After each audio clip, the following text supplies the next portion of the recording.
All right, buckle up for a deep dive that's going to really get those philosophical gears turning. We're taking on Mereology today, the study of parts and wholes. Sounds simple enough. It does, but trust me, this is philosophy we're talking about, so things are going to get, well, interesting to say the least. We're going off the Stanford Encyclopedia of Philosophy's entry on Mereology, and let me tell you, it's a dense one. Oh, absolutely. So think of this deep dive as your express lane to all the juicy bits, all the key ideas and debates in the field. Yeah, Mereology, it might seem like child's play at first, but it takes you right to the heart of some seriously big questions, like what even exists, what makes a thing, how's all of reality structured, Yeah. the light stuff. The easy questions. Right. So let's start with the basics. Mereology talks about parts, but how is that different from how we use the word part normally? Well, in everyday talk, part is all over the place. Parts of a machine, parts of a speech, parts of a city, you name it. But Mereology is way more focused. It's all about the specific connection between a part and its whole, not just any old association. Okay, so like the engine is part of the car. That's Mereology territory. Yeah. But the wheel is part of a car's mechanism. Yeah. That's not necessarily Mereology. Exactly. Mereology is all about how things are put together, literally. It's not about what they do or what they're made of or their purpose, just pure structure. So it doesn't care about what a thing's made of. Like the clay is part of the statue. That's not a mereological claim. Bingo. That's talking about what the statue's made of, not the relationship between the clay and the statue as two separate things. Mereology only cares about a thing and its proper parts, the pieces that make it up, but aren't the whole thing itself. Right, so we're talking about the pieces that literally fit together to make a thing, not the stuff it's made of or its role in a bigger system. Exactly. And here's where things get really interesting for philosophers. Mereology isn't just about physical stuff. It goes for events, abstract ideas, anything you can think of. A battle can be part of a war. A premise can be part of an argument. Even a property can be part of a concept. So the same logic that applies to, say, a brick being part of a wall could also apply to a thought being part of an idea. That's pretty wild. It is, and it really shows how powerful Mereology is for analyzing stuff philosophically. It's a way to understand how things are structured and how they relate, no matter what they actually are. All right, so we got the basic parthood idea down. What are some of the big principles or assumptions that Mereologists use? One of the biggest, and one that causes a lot of debate, is anti-symmetry. Anti-symmetry. Rings a bell. Isn't that from logic and set theory? It is, and it comes up in Mereology too. Basically, it says if A is part of B and B is part of A, then A and B are the same thing. They're identical. That makes sense intuitively. Like, my hand is part of my arm, and my arm is part of my hand, so they can't really be separate things, right? That's the simple version, yeah. But, like a lot of things in philosophy, there are some curveballs that make us question this seemingly obvious principle. I love a good philosophical curveball. Hit me with an example. All right, the classic one. A statue and the lump of clay it's made from. Some philosophers say the statue and the clay are parts of each other. But they're obviously different things. The statue has a shape, the clay is just, well, clay. Exactly. And that's the problem for anti-symmetry. If they're both part of each other but are clearly different, anti-symmetry kind of breaks down. So do we just check anti-symmetry out the window then? Not so fast. Mereologists have a few ways to deal with these weird cases. Some say anti-symmetry always holds true and try to explain these examples away, saying they don't involve actual parthood. Others say we got to tweak the idea of anti-symmetry to make room for these tricky situations. So there's still a lot of back and forth on how to handle these apparent anti-symmetry violations. What other principles get Mereologists fired up? Another big one is extensionality. The idea is that if two things have the exact same parts, they're the same thing. That seems pretty intuitive, too. Like if I build two identical Lego castles, even though they're technically different builds, they're basically the same because they're made of the same Lego bricks. That's the gist of it, yeah. But again, there are examples that throw a wrench in the works. Think about two words with the same letters, like team and mate. Same parts, different words. So the arrangement of the parts matters, even if the parts themselves are identical. Right, and then there's the classic ship of Theseus problem. If you swap out all the planks of a ship over time, is it still the same ship? Ah, that's a classic. And what about a living thing versus a pile of its tissue? Same parts. One's alive, one isn't. Exactly. All these cases seem to challenge extensionality. So how do the folks who are all about extensionality respond to these challenges? Do they try to explain them away, like with anti-symmetry? Some do.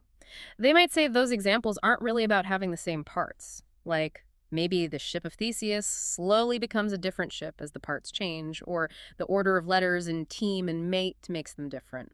Others say we got to consider time or other factors when talking about parthood. So just like with antisymmetry, extensionality leads to some pretty heated philosophical debates. Seems like even the most basic Mereology ideas are far from settled. That's right. Mereology forces us to really think about how the world is put together and pushes us to come up with clearer, more sophisticated ways to understand it. Okay, we've talked about breaking things down into parts. What about putting them together? How do those parts become wholes in the first place? Now that's where things get even more interesting. That's the realm of composition principles. Composition principles, like a Mereology rulebook for building a universe. Kind of, yeah. Philosophers have been trying to figure out exactly when a bunch of parts actually make a whole and what kind of whole they make. It's like that old riddle. How many grains of sand make a heap? At some point, a bunch of parts just becomes a thing, but where's the line? You got it. And finding that line, the set of rules that define it, has been, shall we say, challenging. You want principles that explain the wholes we all kind of recognize, but not so broad that they create a universe full of nonsensical objects. So what are some of the approaches to these composition principles? Yeah. What are the rules of the Mereology game, so to speak?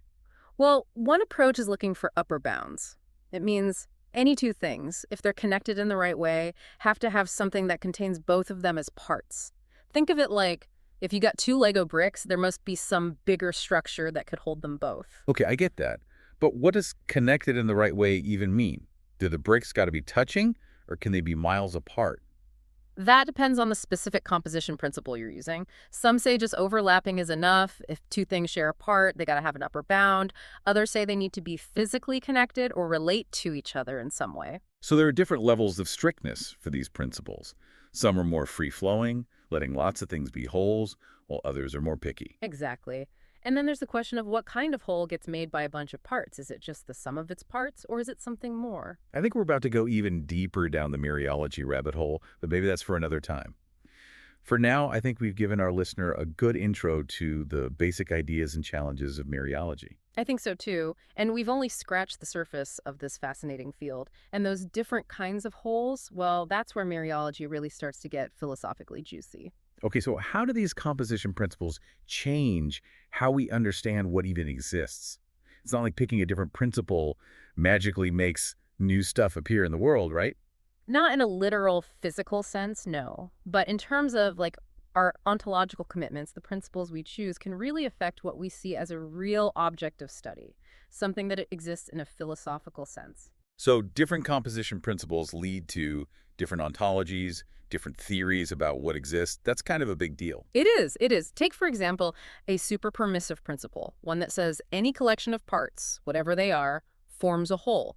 That leads to unrestricted composition, where basically anything goes. Wait, so I could just point at, like, my left shoe, a cloud, and a squirrel, and say, boom, new object. And I wouldn't be wrong. If we're talking unrestricted composition, yeah, that would be a legit object, at least theoretically. You'd have a universe overflowing with these random collections, wholes that don't seem to have any real meaning or coherence. It sounds like a hoarder's dream, but also kind of a philosophical nightmare. Right, it gets out of hand quickly. Most philosophers think that kind of ontology, that idea of what exists, is way too bloated and unwieldy. It's philosophically extravagant, to put it mildly. So what's the alternative? Do we go to the opposite extreme and say almost nothing can be a composite object? Well, there are some middle ground approaches, of course. Many philosophers like restricted composition principles, where only certain groups of parts can make real wholes, but that just kicks the can down the road a bit. Because then we got to figure out what makes a group of parts worthy of wholeness, Yeah. right? What's the criteria for being a real thing? Exactly. There are all sorts of ideas out there. Some philosophers say the parts have to be connected in space in a specific way, or they got to be causally related, influencing each other. Others say they got to work together as a functional unit, have some purpose. It's like we're trying to find the Goldilocks zone of composition principles. Not too empty, not too full, just the right amount of stuff in the universe. That's a great way to put it. And this whole search for the right composition principles is tied to another big question: the relationship between a whole and its parts. Are they the same thing? Or is the whole something more than just the sum of its parts? Ah, so we're back to that idea of identity we touched on earlier. Does this connect to the principle of extensionality? It absolutely does. If we say a whole is, like, identical to its parts, then extensionality makes perfect sense. After all, if two things are made of the exact same parts and those parts are the things themselves, then how could they be different? Okay, I see the logic there. But something about it feels off. It's like saying a car is nothing more than a pile of metal and rubber bits. There's clearly a difference between a working car and its parts all over the place. That's a classic objection to the composition as identity idea, and it's a strong one. How can a whole have features that none of its parts have if it's nothing more than those parts? Like, how can a car drive or a clock tell time if they're just their parts arranged a certain way? So what do the composition as identity folks say to that? Do they just shrug and say, yeah, cars can't actually drive, it's all an illusion? Some might go that way, but there are more subtle answers too. Some argue that wholes have emergent properties, features that pop up from how the parts interact, even though those features aren't in the parts themselves. So the arrangement of the parts, how they're organized and work together, that's what gives the whole its unique properties. It's not just the parts on their own, but how they come together. Exactly. And this leads to some really cool discussions about emergence, causality, and how different levels of description work. We might say a car drives on a big picture level, but on a tiny level, it's just atoms and molecules doing their thing according to physics. It seems like this view avoids that overcrowded universe problem from unrestricted composition, right? You don't get all these bizarre random objects just because their parts happen to be near each other. Yeah, that's one of the nice things about the composition as identity idea. It gives us a more streamlined ontology, a way to explain wholes without adding a ton of extra stuff to the universe. But as we've seen, it's got its own issues. This is all making my head spin, but in a good way. It really shows how Mereology isn't just some abstract puzzle. It really affects how we understand the world and everything in it. Couldn't agree more. And speaking of challenging our understanding of the world, there's also the issue of vagueness and indeterminacy when it comes to parts and wholes. Ah, yes, the real world, where things are messy and don't always fit neatly into boxes. It's easy to talk about Legos and car parts, but what about clouds, mountains, or even living things? They don't have such clear boundaries. You got it. Think about a cloud. Where does it start? Where does it end? Is that little wisp of vapor at the edge still part of the cloud, or is it something else? Or like a mountain range. Are those foothills part of the mountain or separate things? Even with a tree, is a leaf that's about to fall off still part of the tree? These are all cases where parthood gets fuzzy, where it's not so obvious if something is or isn't part of something else. So how do we square this real-world fuzziness with the neat, logical principles of Mereology? Do we just throw up our hands and say Mereology only works in perfect scenarios? Not necessarily. One way to tackle this is to separate two kinds of vagueness, didicto and duress. Okay, I've heard those terms before, but I always mix them up. Can you remind me what they mean in this context? Of course, didicto vagueness is vagueness in our language or concepts. So a sentence like, that wisp of vapor is part of the cloud, might be vague not because the world itself is vague, but because our word part isn't super precise. So it's like our language is too clumsy to describe reality perfectly. The world might be perfectly defined, but our words can't quite capture it. That's the basic idea. In this case, each water molecule is either definitely part of the cloud or not, but our language doesn't have a clear way to say that. And derive vagueness, that's the one where things get really weird, right? You could say that. Derive vagueness means there's actual indeterminacy in the world. Objects can have blurry boundaries where there's no real answer to whether something is or isn't a part of them. So it's not just our language that's vague, it's reality itself. That's a pretty wild idea. It is, and it creates some interesting problems for Mereology. If objects don't have clear boundaries, then how do we use principles like extensionality? If two things share a blurry boundary, can we even be sure if they have the same parts? It seems like derive vagueness throws a wrench into the whole Mereology machine. It definitely makes things more complex. Some philosophers say it means we got to rethink some of our basic ideas about objects and parthood. Others try to come up with new versions of Mereology that can handle vagueness, or they argue that vagueness is just a problem with how we know things, not a problem with the world itself. So even something as basic as parthood can take us deep into philosophical territory, raising questions about language, what exists, and even the nature of reality. That's what's so great about Mereology and philosophy in general. It takes simple-sounding ideas and shows how deep and complex they really are, making us question our assumptions about the world and our place in it. So it seems like Mereology keeps leading us to these big questions about what's real and how we know it. And speaking of big questions, there's another huge one in Mereology, the question of atoms. Oh, yeah, the classic debate, atoms versus gunk. Is everything ultimately made of these tiny indivisible particles, or can we just keep dividing things forever? Right, atoms. That's the idea that everything's built from these tiny unbreakable pieces like the ancient Greeks thought. Exactly, Democritus, Leucippus, those guys. They pictured a world made from these tiny, solid, unchanging bits of matter. And it's a pretty attractive idea. It suggests a sort of order and simplicity at the most fundamental level of reality. It makes sense. If everything's made of these basic building blocks, figuring out those blocks would be the key to understanding everything else. But what about gunk? Yeah. What would a gunky world even look like? Imagine a universe where no matter how small you cut something, you could always cut it smaller. There's no end to the dividing, no ultimate bottom level. It's kind of mind-boggling, but it's a serious contender in philosophy. It's like zooming in on a fractal, those endlessly repeating patterns. You never reach the end, just more and more detail. A perfect analogy. And it raises some really interesting questions like, does a gunky world mean there's an infinite amount of stuff packed into every object? Does it mess with our ideas of continuity and identity? It's making my brain hurt a little, but in a good way.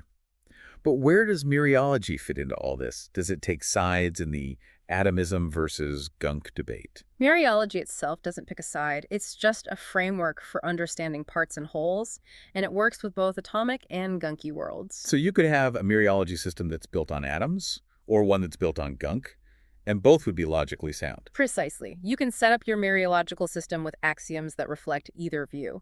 For example, an axiom stating that every single thing has a proper part would lead to a gunky system. But if you have an axiom saying that some things don't have any proper parts, that sets you up for an atomic system. So again, we see how flexible Mereology is as a tool. It can work with different metaphysical ideas.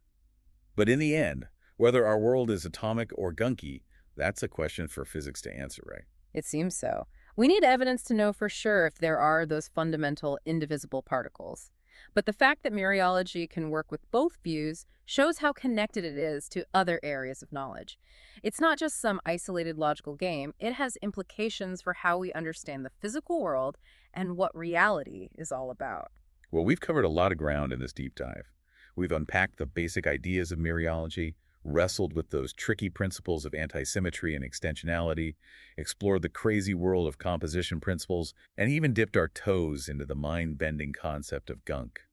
We've certainly taken a whirlwind tour of some of the most fascinating and challenging questions of mereology. I feel like my brain got a good workout.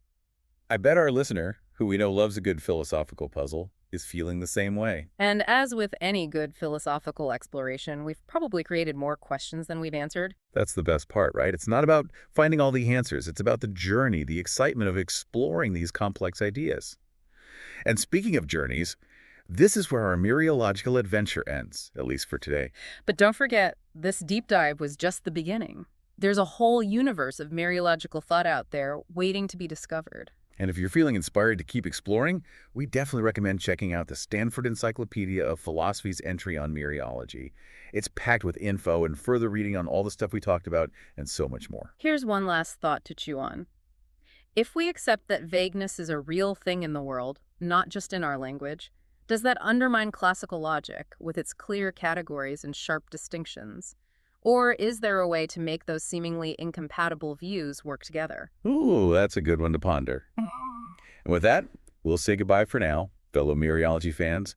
May your future explorations be full of wonder and amazing discoveries.